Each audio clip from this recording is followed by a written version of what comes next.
কয়েকদিন আগে একটা জানাজা দেখছিলাম ভিডিওতে। এই বাংলাদেশের সুদর্শন পুরুষ নামে একজনের নাম শোনেননি? ও যদি সুদর্শন পুরুষ হয় আমি কি কি জানো নাম ওর? অ্যাডলফ। আমি মনে করছিলাম অ্যাডলফ হিটলার মনে হয়। এই শয়তানের জানাজার নামাজে আমি দেখলাম ও বাবা মারা গেছে, জানাজা পড়ছে, এইভাবে তুলে দাঁড়িয়ে আছে। এখন যে কোনো দেখি সালাম ফেরান লাগবে তাও জানে না। অ্যাডলফের মতো সন্তান আপনি জন্ম দেন, ও যতই সুদর্শন পুরুষ হয়ে বাংলাদেশ কাঁপিয়ে যাক, আল্লাহর কসম কিছুদিন পরে দেখবেন তার মাকে বৃদ্ধাশ্রমে রেখে এসেছে।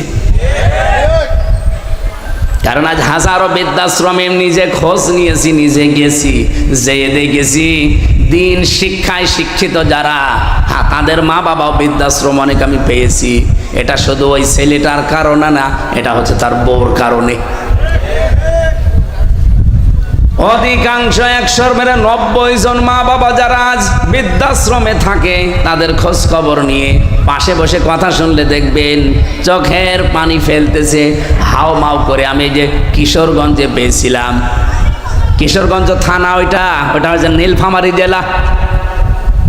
আমি যে দেখলাম দুই পাশে মা আর বাবা বসে আছে, প্রায় 25 জন 50 জন। একজনের কাছে একটু মাথা কাত করে বললাম, কি বাড়ি কোথায়, কি করেন, কেন এখানে এসেছেন? হাও মাও করে আমার হাত চেপে ধরে হাও মাও করে কাঁদতেছে এই বাবাটা আর মা। বলছে, একজন বলছে আমার 2টা ছেলে থাকে, একটা আমেরিকায় আর একটা ইংল্যান্ডে, আর একটা ছেলে আমার এদেশে আছে, সে বড় ডাক্তার। 3টা ছেলে প্রতিষ্ঠিত। আমার ছেলেদের আমি দোষ দেই না, সেরকম দোষ হচ্ছে আমার বৌমাদের। ওরা এমন ভাবে কড়াকড়ি করে, শেষ পর্যন্ত বাড়িতে 5টা রুম আছে, একটা রুমে আমাদের এই বুড়ো বুড়ির জায়গা হয় না, টাকা পয়সা পাঠাই, এই বৃদ্ধাশ্রমে আজ পড়ি আছে। আমি অনেক দিনের শিক্ষায় শিক্ষিত মানুষের মা বাবাকেও পেয়েছি। সত্যি কথা বলবো তো অসুবিধা কি? আমার গায়েও পড়তে পারে, পড়ুক, কিন্তু তারা শুধু দায়ী না। যে সমস্ত মাওলানা বলেন এই দিন শিক্ষায় শিক্ষিত ভাইরা তাদের মা বাবাকে বাধ্য হয়ে রেখে এসেছে শুধুমাত্র তাদের পরিবারের সন্তান আর বউর কারণে। আমি এক কলেজের অধ্যাপককে দেখেছিলাম, সে দিনের শিক্ষায় শিক্ষিত, আবার জেনারেল, কিন্তু মাকে যখন বৃদ্ধাশ্রমে রেখেছে প্রায় 3 মাস হয়ে গেছে, খোঁজ খবর মাঝে মাঝে নিতে যায়। আর আজকে কর্তৃপক্ষ তারে খবর দিয়েছে যে আপনার মা মনে হয় বাঁচবে না, সর্বশেষ আপনি একটু শেষ দেখা করেন। উনি যে দেখি হাও মাও করে কাঁদছে মায়ের পায়ের কাছে বসে। ওর মা বলছে, কান্না বন্ধ কর, আমার সময় আর বেশি নেই, আমি মনে হয় বিদায় নেব। তবে তোর একটা কথা বলি, আমি যখন মারা যাব তখন তুই আমার মাথার উপরে যে ফ্যানটা আছে এটা ভালো না, ঘোরে না। মা ওরে বলছে ফ্যানটা পাল্টিয়ে দিবি। এ কথা বলতে বলতে দেখলাম জিজ্ঞাসা করছে কান্না জড়িত কণ্ঠে, মা কেন? কেন মানে? আমি তো তোদের ছোটবেলা থেকে পর্যন্ত মানুষ করে দেখেছি, তুই তো গরমে থাকতে পারিস না, তুই যে ফ্যানটা আজ 3 মাস আমার মাথার ওপর এটা ঘোরে না, তুই আমার সাথে শেষ বয়সে যা করলি, আমার মনে হচ্ছে কিছুদিন পরে তোর এখানে আসা লাগবে। তোর তো ফ্যান ছাড়া ঘুম হবে না, তোরে আমি খুব ভালোবাসি, আগে থেকে সতর্ক করলাম, ফ্যানটা পাল্টিয়ে নতুন ফ্যান আগে লাগিয়ে দিস, তাহলে তোরই ভালো হবে। এ কথা বলে ওর মা মরে গেল। আমার বলছে, হুজুর মন খারাপ, আমি দেখতে গিয়েছিলাম ওটা ওই চট্টগ্রাম বিভাগে। মন খারাপ করবেন না, আমার ওপরে আপনি গালি দিয়েন না, রাগ করেন না, এ দোষ শুধু আমার একা না, আমিও আপনার মতো দিনী শিক্ষায় শিক্ষিত, আমি কলেজের অধ্যাপক, আমি জেনারেল থেকে অনার্স মাস্টার্স করেছি, আমার 2টা ছেলে মেয়ে আছে, আমার মা 3 মাস এখানে পড়ে আছে। মাঝে মাঝেই মাকে আমি খরচ দিয়ে যাই, কিন্তু সাধ্য মতো দিতে পারি না। বউ আমারে বলেছে, এই বুড়ি যদি বাড়ি থাকে তোমার ভাত আমি খাবো না। আমি তো বউকে তালাকও দিতে পারলাম না ওই বাচ্চার মুখের দিকে তাকিয়ে। শেষ পর্যন্ত মাকেই রেখে গিয়েছিলাম। আজকে মা আমার চিরদিনের মতো চলে গেল। আমার বাবা সেই ছোট্টবেলায় মারা গেছে। বহু কষ্ট করে এ পর্যন্ত আমি পৌঁছিয়েছিলাম।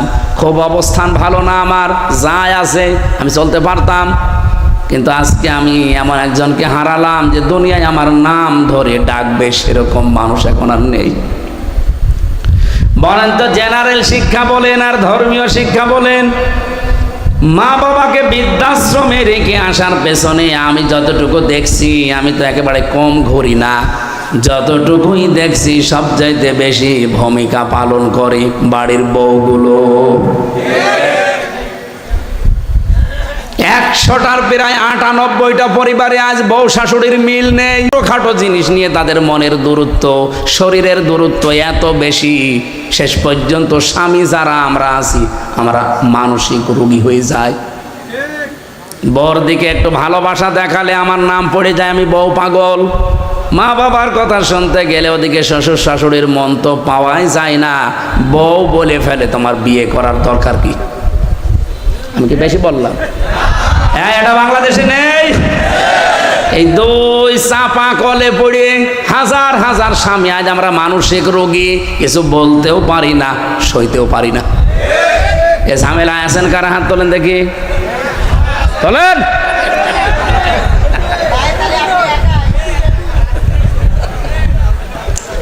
এটা রেকর্ড হচ্ছে, সারা বাংলাদেশে যাচ্ছে। পেছনে যারা মেয়ে লোক বসে আর হয়তো শুনছে, সারা পৃথিবী এখন ছড়িয়ে যাচ্ছে। হাতে পায়ে ধরে মাদেরকে বলছি, বিশেষ করে বউদেরকে বলছি, আল্লাহর কসম আপনি জান্নাতে যেতে পারবেন না যতক্ষণ শ্বশুর শাশুড়িকে নিজের মা বাবার মতো মনে না করবেন। আরে নিজের মা বাবাও তো আপনার কাছে থাকলে জীবনও আপনি এরকম ঝাড়ি দিতে পারবেন, এরকম মন খারাপ করতে পারবেন।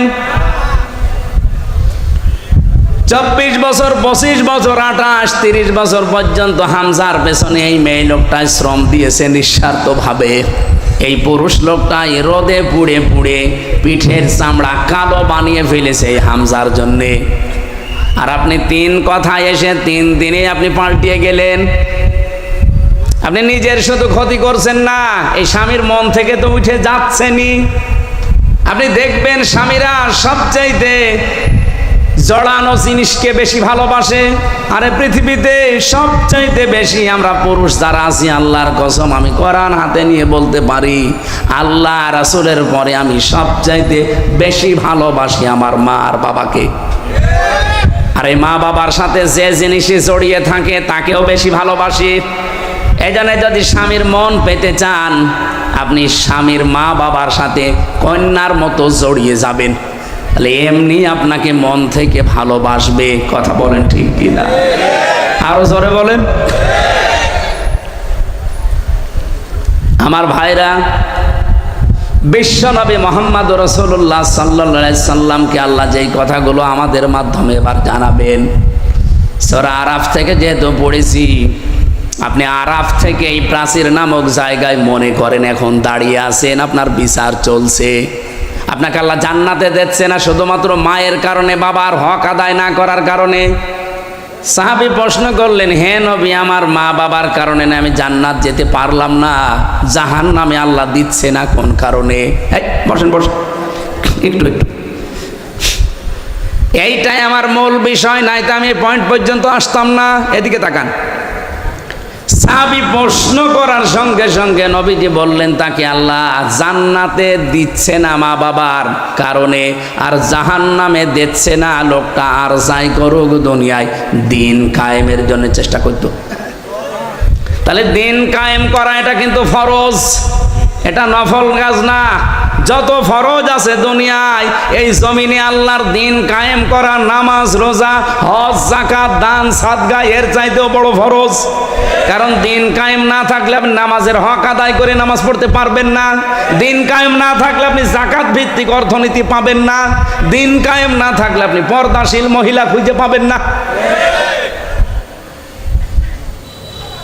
এখানে কোরআনে কারিমে আমি যতটুকু স্টাডি করে দেখলাম, আমি তো সে ছোটবেলা থেকে এর সাথে লেগে আছি, আমার এই মাথার ভেতরে কোরআনের যতটুকু জ্ঞান আছে আমি দেখেছি সব ফরজের বড় ফরজ আল্লাহর জমিনে দিন কায়েম করা।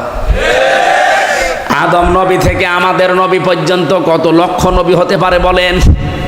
আমি অন্তত ছোট জীবনে যত নবীর জীবনী পড়েছি, শুধু 2 জন নবীর জীবনী বাদ দিয়ে প্রত্যেকটা নবীর জীবনের শেষে পেয়েছি আন আকিমুদ্দিন, দিন কায়েম করো।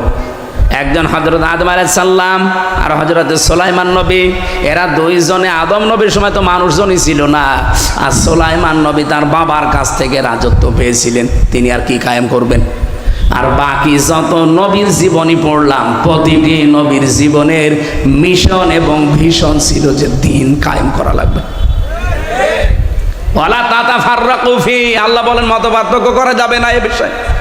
আপনি যা করেন করেন, আপনি তাবলীগ করবেন করেন, আপনি জামাত ইসলাম করবেন করেন, আপনি পীর মুরিদি করবেন করেন, জিকির করবেন করেন, দরবার খুলে বসে আছেন করেন, যা করবেন আপনার জীবনের যেন টার্গেটই থাকে যে জমিনের দিন কায়েম করা লাগবে। এ বিষয়ে যদি আপনার মন খারাপ হয় ফতোয়াবাজি করেন যে না এটা দুনিয়ার কাজ, এটা রাজনীতি।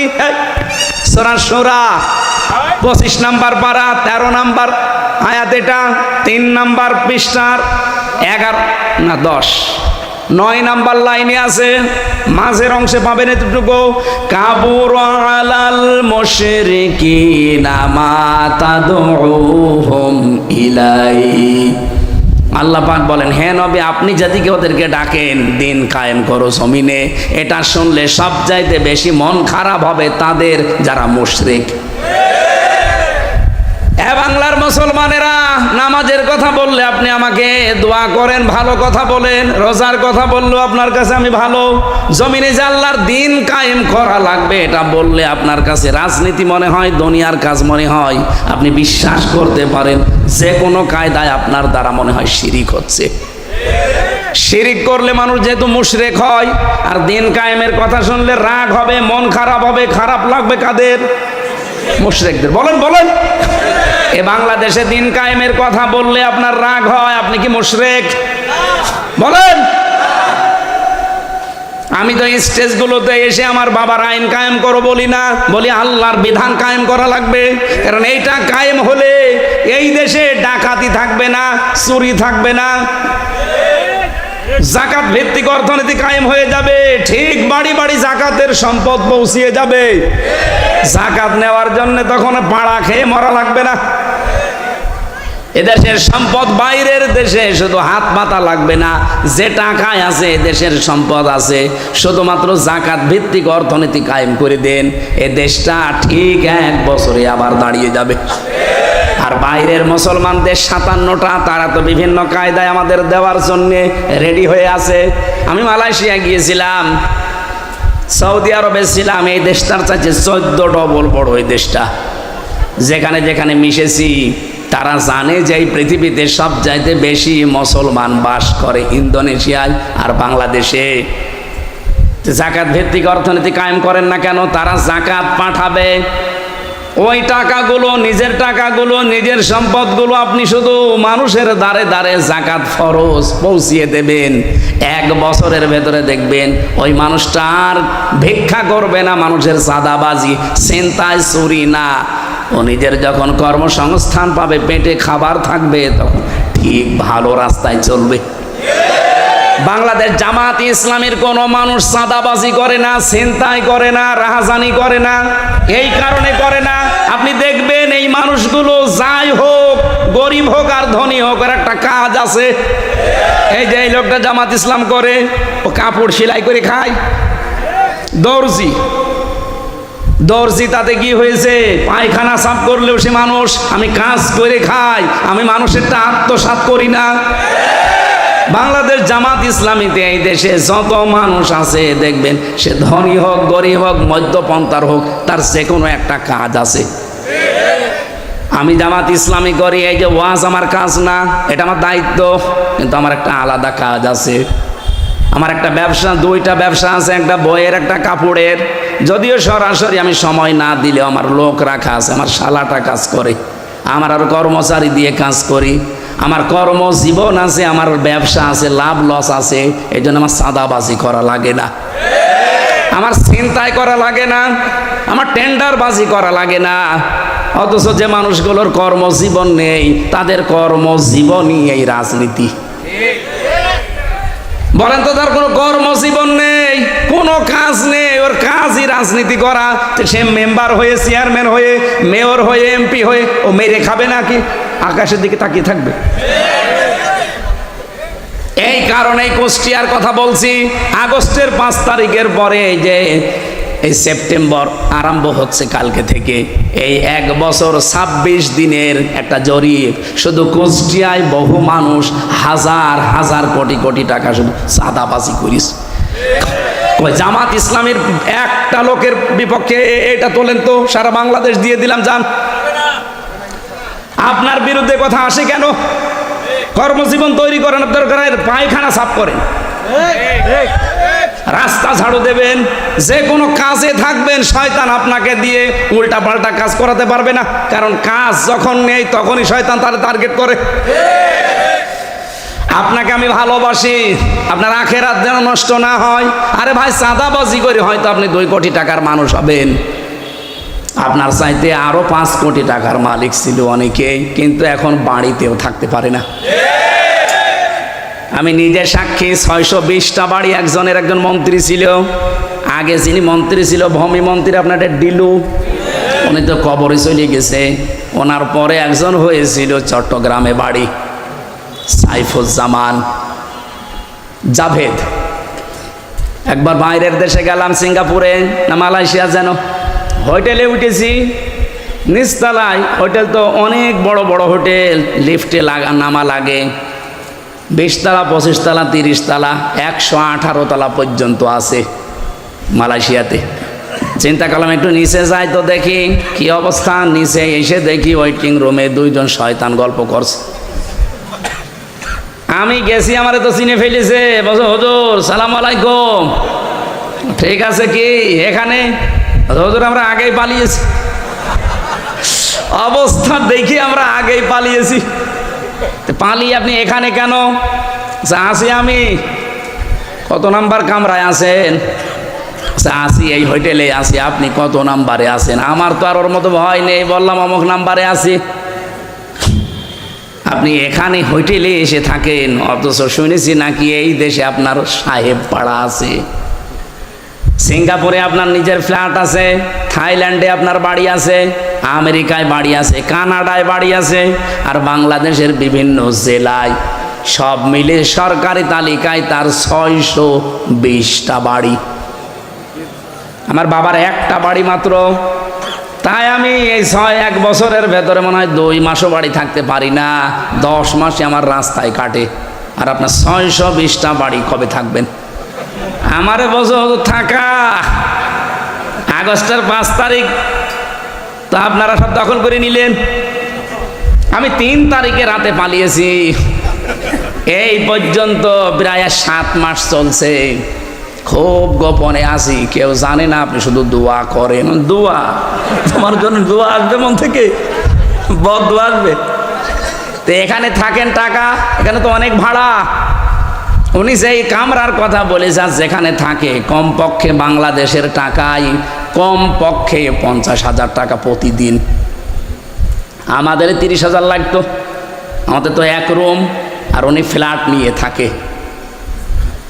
50,000 টাকা প্রতিদিন ভাড়ায় 7 মাস চলতেছে একাধারে। অথচ নিজের বাড়ি তালা লাগানো, যে সাহেব পাড়া আছে তালা লাগানো, ওখানে থাকেন না। থাকবো? 20 লাখ বাঙালি আছে এই দেখে, যদি আমারে দেখে কোনোদিন বাইরে পিটিয়ে ভর্তা বানিয়ে ফেলবে।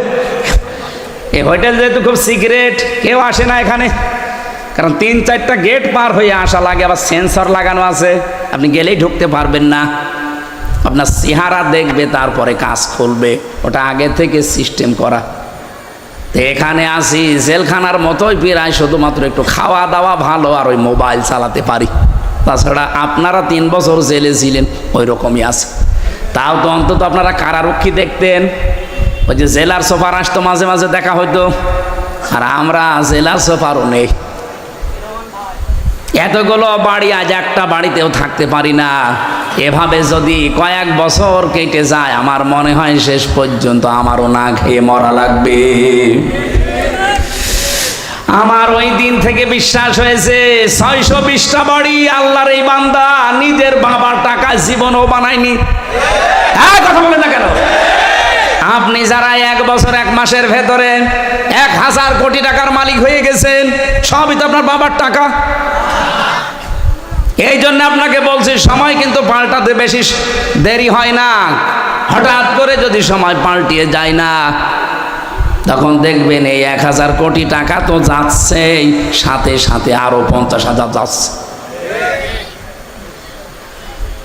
জামাত ইসলামী বাংলাদেশের নাম বললাম, অনেকের মন খারাপ হয়ে গেল। আর ভাই একটা দেখান তো যে এরাও আপনার মতো চাঁদাবাজি করে খেয়েছে। কেন, এদের কি অভাব নেই? এরাও 15 বছর আপনার মতো তো নির্যাতিত ছিল, আপনার চাইতে বেশি ছিল। আমি জামাতের একজনের পেয়েছি 313টা মামলা তার। আপনারও মামলা আছে 517টা পর্যন্ত আমি মামলা পেয়েছি এদেশে একজনের।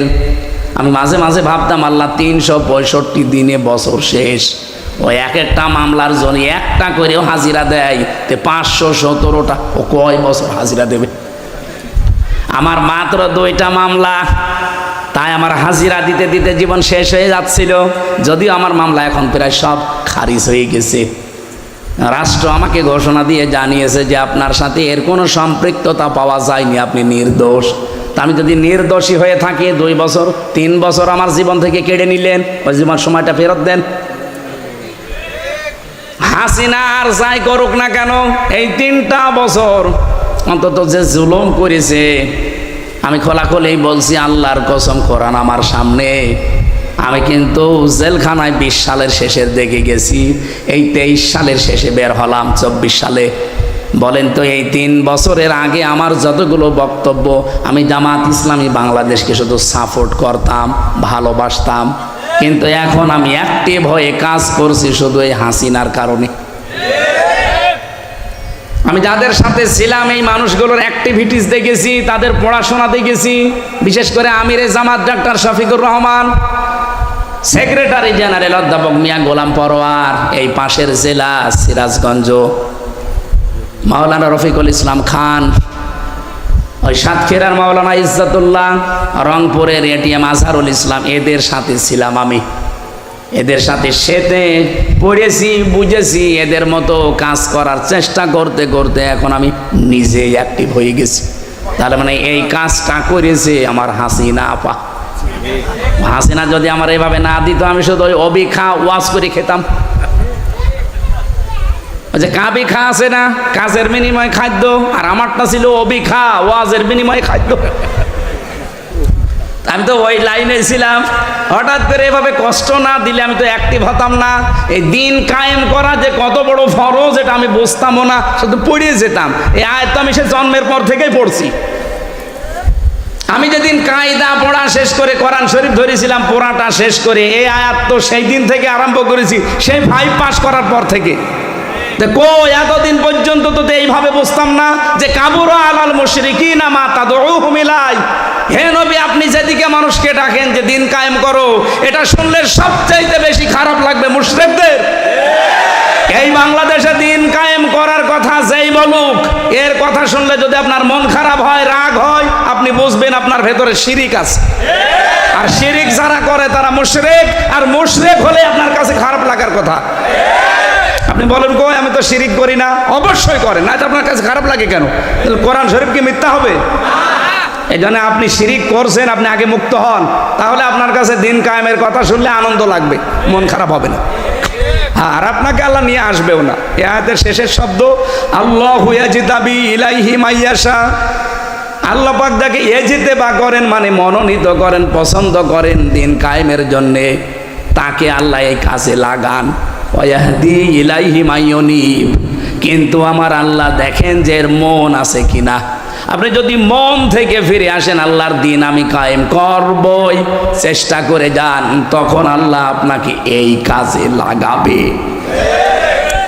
বাংলাদেশে সবাই কি দিন কায়েমের পক্ষে? বলেন বলেন। 18 কোটি মানুষ, এখন মাত্র 7 কোটি 20 লাখ মানুষ। এই যে জরিপ 3 দিন আগে, 7,20,00,000 মানুষ এখন চাচ্ছে যে দিন কায়েম হোক, আর বাকিরা এখনো চাই না। আমি বিশ্বাস করি আয়াত দ্বারা, সূরা সূরা 13 নম্বর আয়াত, এই বাংলাদেশে এই 20 কোটি কি 7,20,00,000 মানুষকে আমার আল্লাহ অলরেডি তার দিন কায়েমের জন্য নির্বাচিত করেছে তাদের মন দেখে। তারা যেহেতু ইলাইহি উনিব, মন থেকে ফিরে আসতে, উনিব না ইউনিব, ইলাইহি ইউনিব, যারা মন থেকে আল্লাহর দিকে ফিরে আসতে চায় তাদেরকে দিন কায়েমের কাজে আল্লাহ লাগিয়ে দেন। আর বাকি এখনো যাদেরকে আল্লাহ নির্বাচিত করেনি, পছন্দ করেনি, তারা আসতে পারে নাই, তাদেরকে আহ্বান জানাচ্ছি, মন তৈরি করেন, জীবনের টার্গেট বানান যে আমি 200 বছর বাঁচবো, দিন কায়েম হবে না, আমি বেঁচে থেকে লাভ কি? আল্লাহর বিধানে যদি কায়েম না হয় জমিনে, আমি তো অন্তত 100 বছর পরে মরে যাব, কিন্তু জমিন তো এভাবেই থেকে যাবে, শয়তানরা চালাবে না।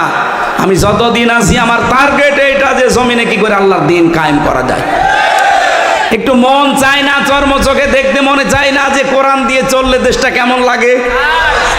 আর এটা বললে আপনার কাছে রাজনীতি মনে হয় কোন কারণে? আপনি করেন, আমি আপনার পেছনে আছি। হয় আপনি নিজে ভালো হয়ে এই কাজ করেন, হয় নিজে ভালো হয়ে এই কাজ করেন, নয়তো যারা করছে তাদের পেছনে থাকেন।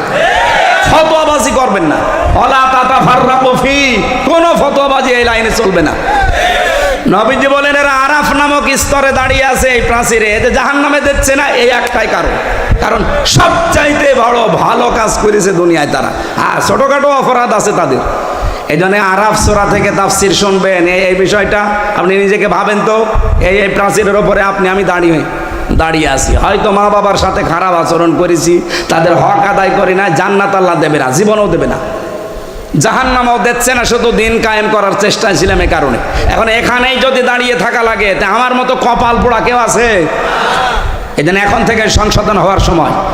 আল্লাহ রবিউল আউয়াল মাসে যে আয়াতটা পড়েছি এত বড় বিশাল সূরা থেকে 206টা আয়াত, এই আয়াতের ভেতরে আল্লাহ প্রথম গুণাগুণ দিচ্ছেন, আল্লাযীনা যারা ইয়াত্তাবিউনার রাসূলান নাবিয়্যাল উম্মিয়্যা, যারা অনুসরণ করে রসুলের, নবীর এবং নবীর গুণাগুণ। 1 নম্বরে তিনি আল্লাহর রসুল ছিলেন, 2 নম্বরে তিনি নবী ছিলেন, 3 নম্বরে তিনি উম্মি ছিলেন। উম্মি মানে নিরক্ষর, এভাবে আমাদের মতো তিনি লিখে পড়ে এরভাবে পাশ করেননি, কিন্তু এই পৃথিবীতে সবচাইতে জ্ঞানী মানুষ বলা হয় সব দিক থেকে মুহাম্মাদুর রাসূলুল্লাহকে। এই জন্য নবীজি নিজে মাঝে মাঝে বলতেন, ইন্নামা বুইসতু মুআল্লিমান, অবশ্যই আমার আল্লাহ এই পৃথিবীতে আমাকে পাঠিয়েছে শিক্ষক করে। কি করে? বলেন। এই যে ইন্না মা দেওয়া আছে, একটু ভালো করে শোনেন। ইন্নার পরে যদি মা আসে কোনো জায়গায়, কোরআনে হোক হাদিসে হোক, আপনি আরবি গ্রামারের নিয়ম হচ্ছে ইন্নার পরে মা যোগ হলে অর্থ দাঁড়ায় একমাত্র, কেবলমাত্র, শুধুমাত্র। বুইসতু আমাকে পাঠানো হয়েছে মুআল্লিম, শিক্ষক হিসাবে। বিশ্বনবী এই পৃথিবীতে শিক্ষক ছিলেন, অথচ তিনি বলেন আমি নিরক্ষর, অক্ষরই চিনি না, লেখাপড়ায় জানি না। বিষয়টা কেমন হয়ে গেল? এই পৃথিবীতে যার কাছে যে শেখে সে হচ্ছে শিক্ষক, আর যে শেখে সে ছাত্র। যেহেতু সারা জীবন শিক্ষককে দেখলে ছাত্র সম্মান দিতে বাধ্য। বলেন। তাহলে নবীজি যদি দুনিয়ায় কারো কাছে শেখে, তাহলে তো তার ছাত্র হয়ে যাবে, তার এবার সম্মান করে কথা বলা লাগবে। এজন্য নবীজির রওজায় লেখা আছে ওই সূরা হুজুরাতের আয়াতটা, লা তুকদ্দিমু বাইনা ইয়াদাইল্লাহি ওয়া রাসূলা, লা তারফাউ আসওয়াতাকুম ফাওকা সাউতিন নাবিয়্যি, ইলা আখিরি আয়াত। তোমাদের আওয়াজ যেন রসুলের আওয়াজের উপরে না ওঠে, তোমাদের কদম যেন রসুলের কদমের সামনে চলে না যায়।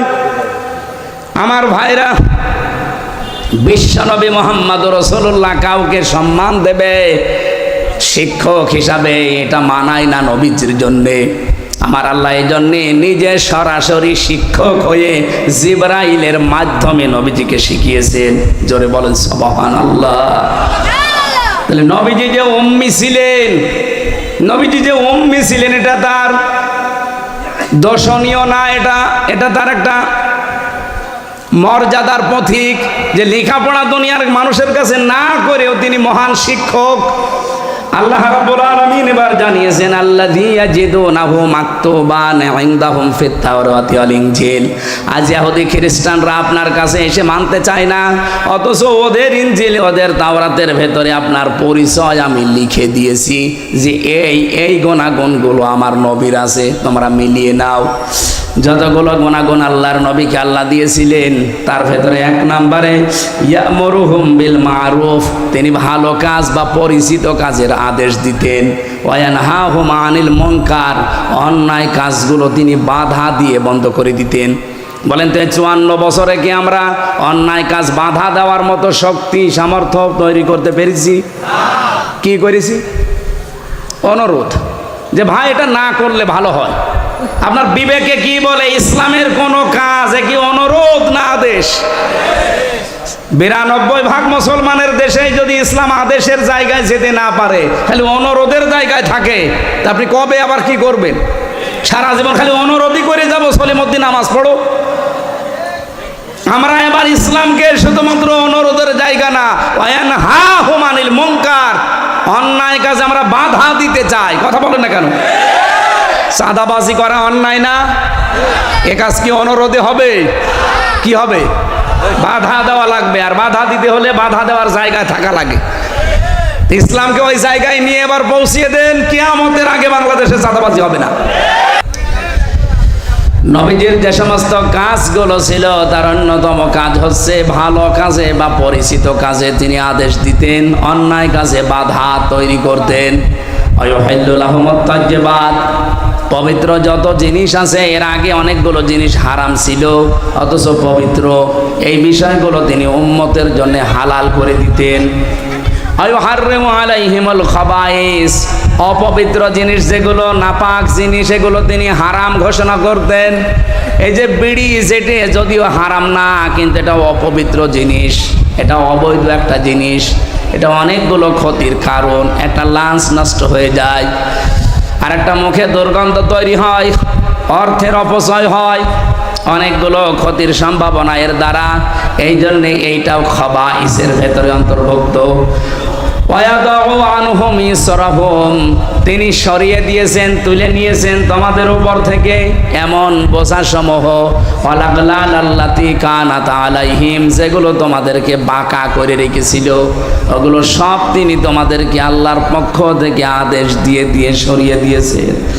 ফাল্লাদিনা, সুতরাং এখন তোমাদের উচিত হবে আমানু বিহি, তার উপরে বিশ্বাস করা, ওয়াজ্জারুহু ওয়া নাসারুহু।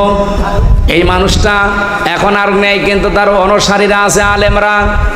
পৃথিবীতে যদি এখন এই আয়াত কেউ মানতে চায়, তাহলে নবীর উত্তরাধিকারী আলেম যারা, এই পৃথিবীতে নবীর নায়েবে রাসূল যারা, তাদের উপরে বিশ্বাস করা, তার মানে তাদের কথাগুলো মেনে চলা, তাদেরকে সাহায্য করা, সহযোগিতার জন্য তাদের শক্তি সামর্থ্য বৃদ্ধি করা। এরপরে আল্লাহ দিয়েছেন ওয়াত্তাবাউ, অনুসরণ করা, আন-নূর আল্লাযী উনজিলা মাআহু, তারা যে নূর নিয়ে এসেছে সেই নূর, তার মানে কোরআনে কারীম। উলাইকা হুমুল মুফলিহুন, এগুলো যদি দুনিয়ায় বাস্তবায়ন করে যেতে পারো, আমি আল্লাহ গ্যারান্টি দিচ্ছি তোমরা সফল হবে। জোরে বলেন সুবহানাল্লাহ। নবীজি বলেন, কোন মানুষ ইমানদার এখনো পর্যন্ত হতে পারে নাই যতক্ষণ তার কাছে তার ছেলে মেয়ে, স্ত্রী পুত্র, সন্তানাদি, এমনকি দুনিয়ার সব মানুষের চাইতে আমি নবী বেশি ভালোবাসা মহব্বতের জিনিস না হব। আল্লাহর ঘোষণা যখন কোরআনের আলোচনা আরম্ভ হয়, 1 নম্বরে চুপ থাকবা, 2 নম্বরে শুনবা। দুইটাই ফরজ, চুপ থাকাও ফরজ, শোনাও। আপনারা যারা চুপ আছেন একটা ফরজ আদায় করছেন, যারা শুনতে দিচ্ছে না ওই জন্য একটু একটু খেয়াল করে শোনেন। যে যুবকরা আজকের এই আয়োজনে সম্পৃক্ত, কত মানুষ ফতোয়াবাজি করেছে 2-3 দিন যে উনি জামাত ইসলামী করে, উনি জামাত ইসলামী থেকে নমিনি হয়েছে, উনি এসে কি বলবে। আমি আদর্শ হিসাবে বাংলাদেশে যত রাজনৈতিক দল আছে তার ভেতরে ওপেন তো বলেছি আমি জামাত ইসলামী করি। আমি জামাত ইসলামী থেকে আমাকে মনোনয়ন দিয়েছে, নমিনি বানিয়েছে, আমরা তো আর জোর করে বলি না যে আমাদের দেওয়া লাগবে। আর আমি জানতামও না, জীবনে কোনোদিন কল্পনাও করি নাই কারণ এই রাস্তার লোক আমরা না, আমরা ছিলাম এই যে দিনের প্রচারের কাজে, সেই জায়গা থেকে এসেছি আর এখানে বসে আমরা ওই মন নিয়েই কথা বলবো। আপনারা এখন এতক্ষণ রসুলের শান মান শুনছিলেন, যেহেতু রবিউল আউয়াল মাস, আমরা ওই কেন্দ্রিক কিছু কথা একটু যোগ করব। এটা রাজনৈতিক মঞ্চ হলে আমরা ওই কায়দায় কথা বলতাম, যেমন আমরা কর্মী সমাবেশ করি, জনসভা করি, সেখানে আমরা রাজনৈতিক কথা বলি। কিন্তু এইটা তো আর ওই রকম ময়দান না, এখানে 12 বাবার 13 ছেলে আমরা বসে আছি, এক একজনের মন মানসিকতা এক এক রকম, কিন্তু কোরআন আর সুন্নাহর বেলায় আমরা কিন্তু এক। এই জায়গায় কোনো মত পার্থক্য আছে আমাদের? যদি মত পার্থক্য আসে, দরকার হয় বাবা মা নেতা নেতি ছেড়ে দেব, কিন্তু কোরআন হাদিস ছাড়া যাবে? আমিও আমার ওই রকম মন নিয়েই কথা বলবো ইনশাআল্লাহ। যে যুবকরা আজকের এই আয়োজনে সম্পৃক্ত, এরা আজকে আয়োজন না করে যদি গানের আসর দিত, আপনারা আনন্দ পেতেন না? কিছু মানুষ পেত, কিন্তু এই মানুষগুলো তো আনন্দ পেত না, এরা আরো কষ্ট পেত।